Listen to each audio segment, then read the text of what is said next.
Okay, guys, welcome back to another Vanilla Sunday with me, Cami. Hello. Okay, so for today's Vanilla Sunday, I really wanted to talk about relationship check-ins. I was actually giving this idea to a friend not too long ago, and she was like, "Oh my god, I love these questions. I love, everything you just told me. Like, I'm gonna steal that from whenever I'm in a relationship." And I'm like, "Yeah, absolutely." So I wanted to give it to you guys. Now, as you know, I'm in a new relationship. We've been together for now almost 4 months. I'm very, very happy. I love our communication style. He really, I'm anxious attachment. And sometimes I get in my head.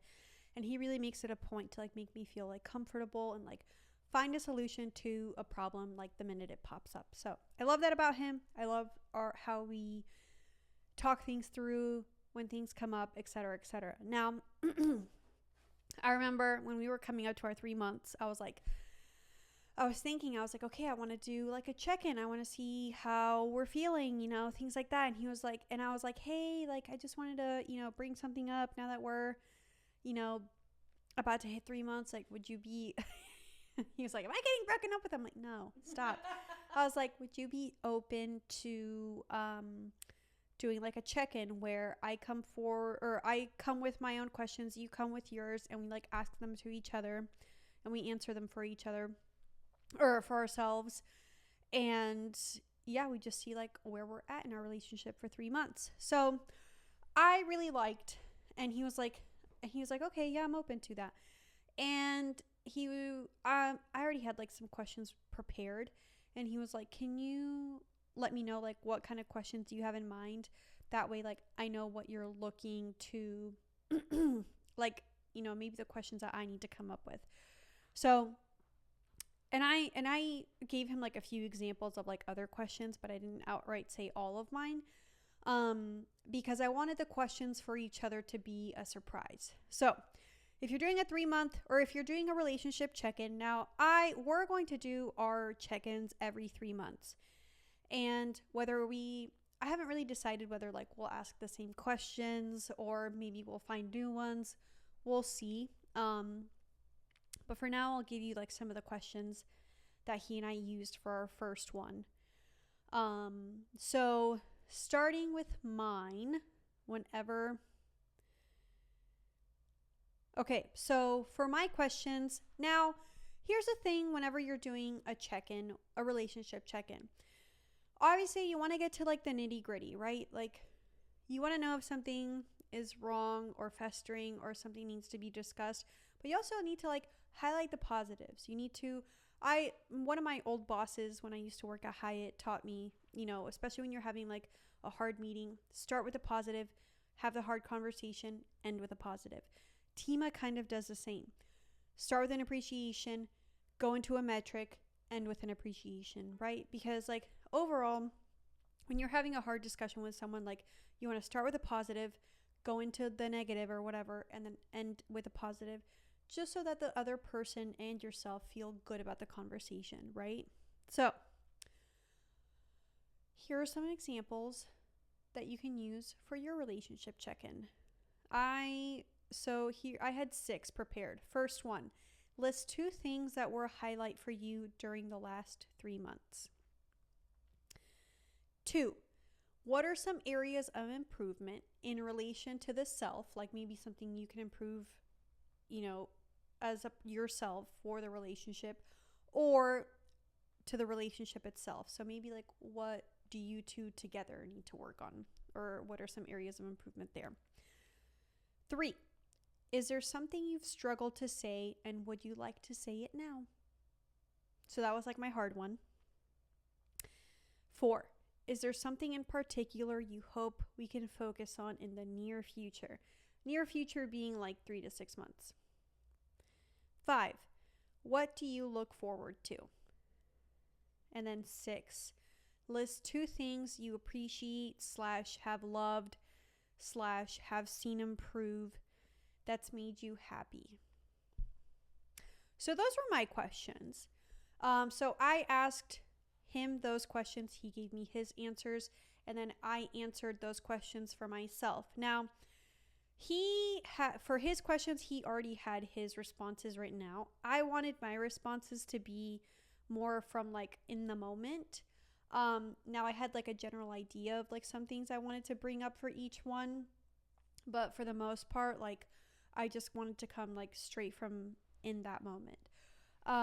Some of his questions I really liked. He asked me, where would you like to see us in the next 1 to 2 years?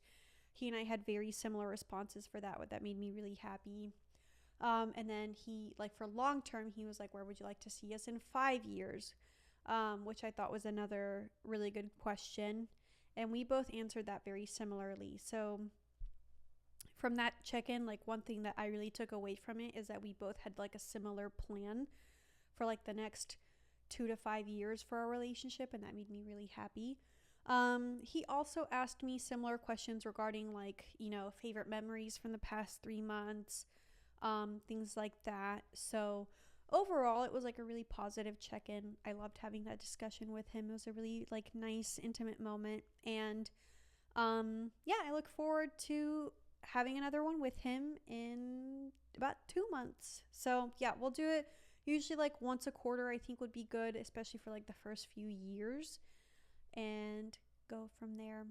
But yeah, I think check-ins overall are really good because it really helps you, especially like if you format your questions to where like you're covering a lot of different bases, right? Emotional, goal oriented, any things that need to be discussed at the time, like all those things you're taking into account, like everything or encompassing everything that needs to be discussed in the relationship.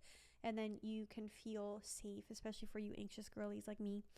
You can feel safe or secure knowing that you and your partner are on the same page. I don't think you guys know how important it is to know what the heck is going on in your hoo-ha. So get you some Evie, right? Evie is an at-home vaginal microbiome test, which is actually like a really easy process. I love when they sent me a test initially. I went ahead and took the little swab, followed the instructions, sent or put everything in the packaging that they provided, mailed it in.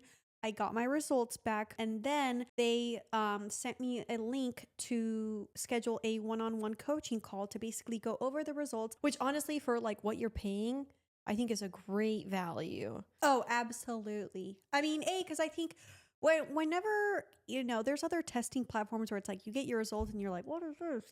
I think it's really nice that they have a healthcare provider go over it with you. They actually do offer STI testing now as well. So in addition to testing your vaginal microbiome, you can go ahead and go and get STI tested through them.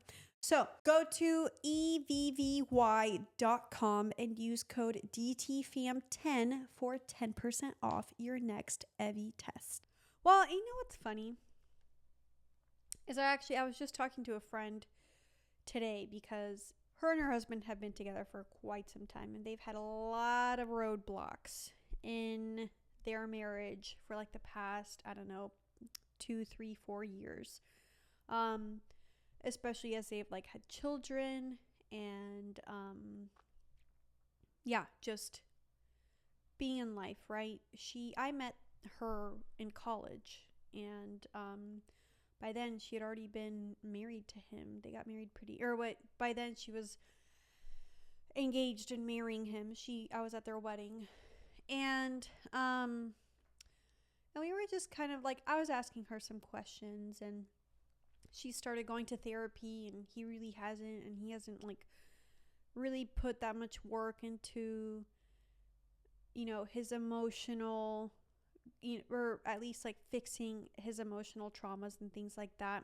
And I feel like it's starting to become like really evident. So I told her, I was like, okay, now is a time that you two need to be having more conversations, and you need to be pushing for growth, because either things are going to fester and the relationship's going to end, or you're going to talk things through. And, so like I was asking her like some questions that she could ask him, and I was asking her if she felt comfortable saying or, asking these questions to him. And she was like, yeah, but, like I've brought them up. sometimes it's hard for us to have discussions like these because we just end up bickering, blah, blah, blah. And I'm like, okay, well, this is like, that needs to happen. You have to push through like the uncomfortable stuff in order to get past it and get to a healthy place. Which I think for me, especially going to having the previous relationships that I did, and then meeting my current boyfriend, or meeting my boyfriend now, and realizing that I wanted this relationship to be different and to be healthy and to make sure that I spoke up for myself and I communicated a lot. That's what made me think like, okay, I want to have check-ins because I want to always feel empowered to say what I need to say and to make sure that myself and my boyfriend are on the same page. So it's very, I think these check-ins, especially for new relationships, is really important. But if you're in a relationship that, you've been married, you've had kids, you have a house, you have a whole thing, and you haven't done these, it's not too late to start implementing them now, even if your relationship is healthy, or, especially if your relationship is not healthy. Like, start having the harder conversations when they need to be had, or even if you feel like they don't need to be had, or you want to avoid that conversation, just do it, because you're going to feel a lot more empowered and clear and stable once you start getting answers to maybe the things that are brewing in your mind. So yeah, that's today's episode. Relationship check-ins. Make sure you are starting or including positives in your check-ins, going into deeper questions to make sure that it's not just like, oh yeah, I love you too, great, check-in done. No, it's not that. Like, make sure you're asking the deeper, harder questions so you get into those conversations and then end in a positive so you both feel good.